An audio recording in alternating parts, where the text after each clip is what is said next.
কোন মেয়ে যদি পিতামাতার অবাধ্য হয়ে গিয়ে বিয়ে করে এবং পিতা রাগান্বিত হয়ে ত্যায্য করে, তবে তা জায়েজ হবে কিনা? উক্ত কন্যাকে সম্পদ হতে বঞ্চিত করা হয়েছে, বর্তমানে পিতা মৃত, এখন ভাইদের করণীয় কি সম্পদ ও সম্পর্কের ব্যাপারে?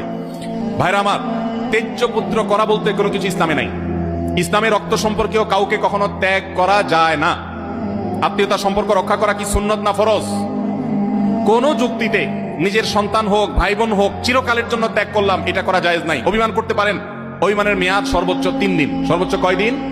লা ইয়াহিল্লু লিমুসলিমিন আন ইয়াহজুরা আখাহু ফাওকা সালাসি লায়াল। 3 দিনের বেশি কোনো মুসলমানের সাথে আপনি সম্পর্ক ছিন্ন করে থাকা জায়েজ নয়। অতএব 3 দিন রাগ করে থাকতে পারেন। এরপর আস্তে আস্তে আপনি কথা বেশি না, আবার একটু একটু বলেন, একটু অভিমান করে থাকেন শাসনের নিয়তে, তাকে কথা না বলে থাকলেন, সেটা করতে পারেন। কিন্তু ত্যায্য করে দিলেন, সম্পদ থেকে বঞ্চিত করলেন, এ অধিকার নাই। যত বড় অন্যায় করে সে অন্যায় করলে আল্লাহর কাছে দায়ী হবে, তাই বলে আপনি সম্পদ থেকে বঞ্চিত করতে পারেন না। কোন বাবা যদি এটা করে যান, তার মৃত্যুর পর সন্তান ছেলেরা যারা আছেন, তারা মেয়েকে বাবা বঞ্চিত করলেও ওই সম্পদে মেয়ের যতটুকু হক আছে ততটুকু মেয়েকে ফেরত দিতে হবে, না হলে এই ভাইরাও কিন্তু গুনাহগার হবে আল্লাহর কাছে।